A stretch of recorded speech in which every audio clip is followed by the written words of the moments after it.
ഇപ്പോൾ 70 വയസ്സിൻ്റെ രാജേന്ദ്ര വിശ്വനാഥ് ആർലേക്കർക്ക് അദ്ദേഹം വളരെ ചെറുപ്രായത്തിൽ തന്നെ RSS കാരനാണ്. അദ്ദേഹത്തിൻ്റെ പിതാവ് RSS നേതാവായിരുന്നു എന്നാണ് ഞാൻ വായിച്ചതെന്ന് മനസ്സിലാക്കിയത്. അദ്ദേഹം ഒരു 10 വയസ്സ് തൊട്ടെങ്കിലും ഇപ്പോൾ ഒരു 60 കൊല്ലമായിട്ടെങ്കിലും അദ്ദേഹം RSSൻ്റെ അടിയുറച്ച പ്രവർത്തനം ചെറുപ്പത്തിലെ ശാഖയിലേക്ക് വരിക എന്നുള്ളതാണല്ലോ RSSൻ്റെ രീതി. എന്ന് മാത്രമല്ല RSS വളരെ അടിയുറച്ച പ്രവർത്തകരാണ്. RSS എന്ന് വെച്ചാൽ നമുക്ക് ആദരണീയമാം വിധം ഏതെങ്കിലും ഒരു സംഘടനയോട് അടിയുറച്ച വിശ്വാസം ഉണ്ടാകുന്നു എന്ന തോന്നലുണ്ടാക്കുന്നത്രക്ക് അടിയുറച്ച പ്രവർത്തകരാണ് RSSൻ്റെ പ്രവർത്തകർ. BJP പോലല്ല, BJPക്കാർ അങ്ങോട്ടും ഇങ്ങോട്ടും രാഷ്ട്രീയ പാർട്ടികൾ മാറും, RSS അങ്ങനെയല്ല.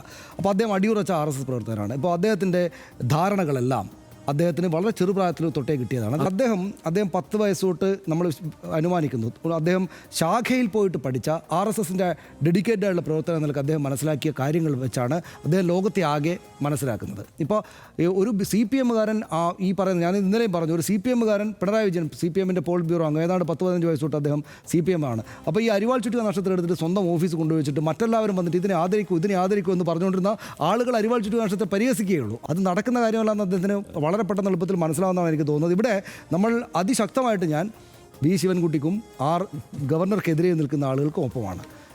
സർക്കാരും രാജ്ഭവനും ഭരണഘടനാപരമായ സ്ഥാപനങ്ങളാണ്. ഭരണഘടനയോടാകണം ഇവ രണ്ടിൻ്റെയും കൂറും വിധേയത്വവും. ഈ രാജ്യത്ത് ഘടനാപരമായി നിർവചിക്കപ്പെട്ട എല്ലാ സംവിധാനങ്ങളുടെയും അതിൻ്റെ സകല ഘടനകളുടെയും അടിപ്പടവ് ഭരണഘടനാ മൂല്യങ്ങൾ മാത്രമാകണം. ദേശീയ പ്രസ്ഥാനം തിളച്ചുമറിയുന്ന കാലത്ത് ബംഗാളി ചിത്രകാരൻ അബനീന്ദ്രനാഥ് ടാഗോർ രൂപം കൊടുത്ത ഭാരത് മാതാ സങ്കല്പം ഒരു മതസ്വരൂപമായിരുന്നില്ല എന്ന് RDX നേരത്തെയും ചർച്ച ചെയ്തതാണ്.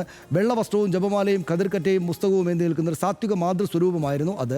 കാവിക്കൊടി പിടിച്ച് സിംഹത്തെ ചാരി നിൽക്കുന്ന ഹിന്ദു ദേവതാ വേഷത്തിലുള്ള ചിത്രം RSS ഉപയോഗിച്ചു പോരുന്നതാണ്.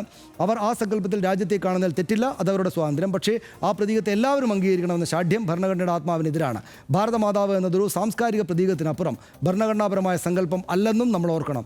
ഇന്ത്യ എന്ന മതനിരപേക്ഷ ദേശരാഷ്ട്രത്തിൻ്റെ ആകൃതിയായി ഒരു പ്രത്യേക മതരൂപവേഷത്തെ തീരുമാനിക്കുന്നത് ഭരണഘടനാപരമായും നൈതികമായും തെറ്റ് തന്നെയെന്ന് RDX കരുതുന്നു.